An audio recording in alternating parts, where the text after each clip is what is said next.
защищая права ребенка. Мы ребенку ищем семью, а не семье ребенка. Собственная жилплощадь, справка о несудимости. Человек жив-здоров, справка с работы и обязательном порядке, что он имеет доход для обеспечения. Да. Процесс усыновления у нас проходит в районных управлениях социального обеспечения, а точнее в органах опеки. Для начала, чтобы зарегистрироваться как кандидаты в усыновители, наши граждане должны собрать необходимые бумаги, и они, так скажем, при условиях цифровизации не составляют труда. То есть это паспорт, свидетельство о браке, жилплощадь, собственная жилплощадь, справка о несудимости, и что человек жив-здоров, имеет все возможности ментальные и медицинские.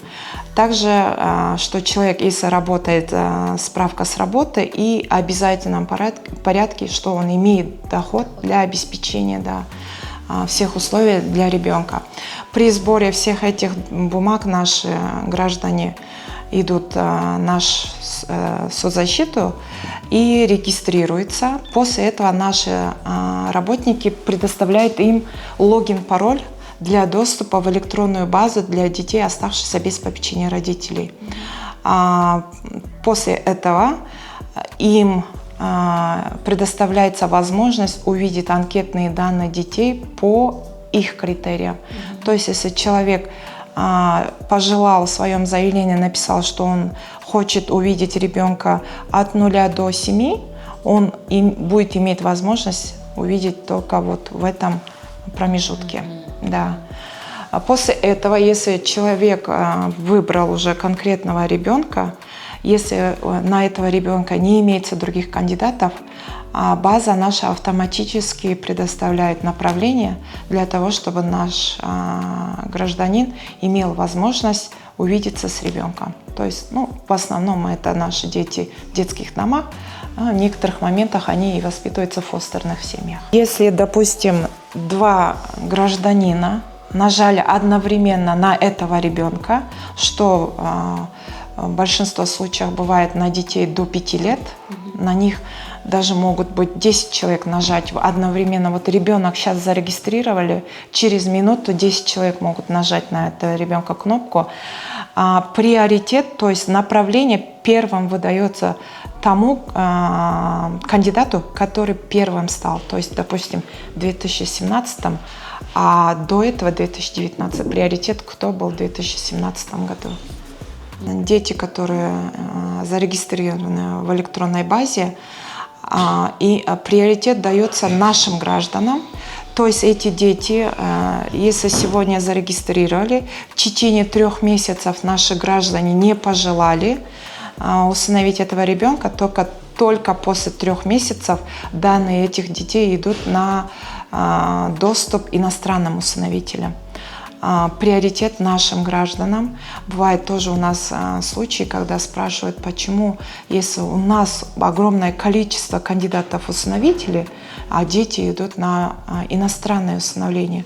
И вот здесь я хочу подчеркнуть приоритет нашим гражданам. Только наши граждане, когда не пожелают, и это в большинстве случаев, когда дети имеют несколько своих родных братьев, сестер, то есть законодательство не позволяет разъединять родных братьев, сестер, и когда у ребенка имеется инвалидность.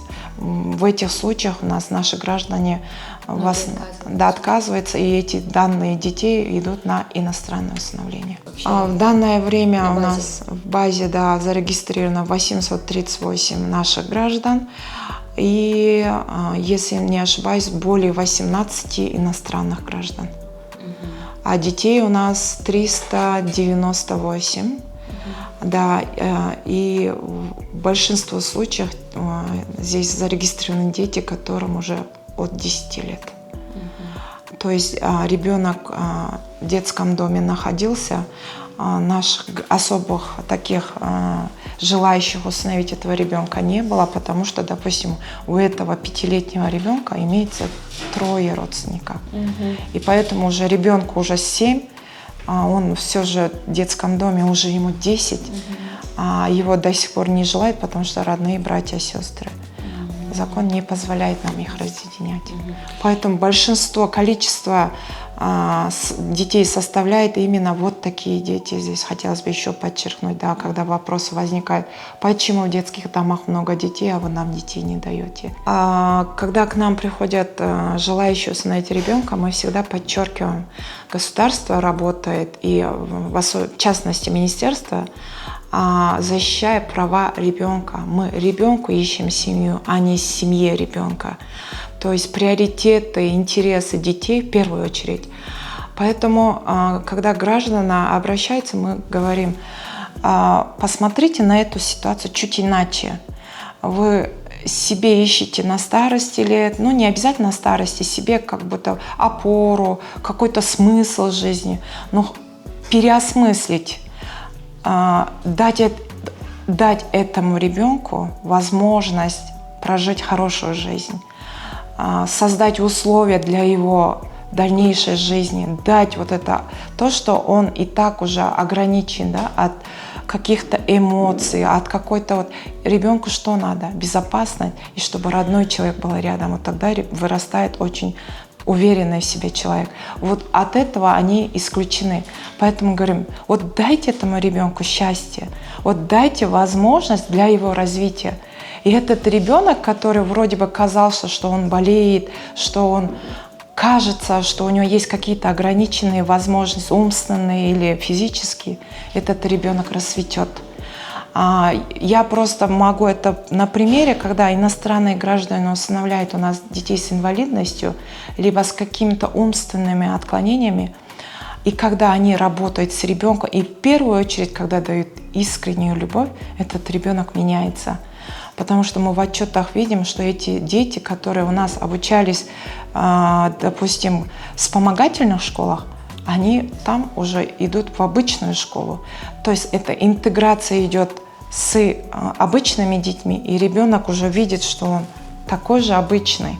Поэтому хотелось бы обратиться еще раз к родителям, переосмыслить свое желание и как бы с таким отношением, что вы хотите ребенку дать возможность.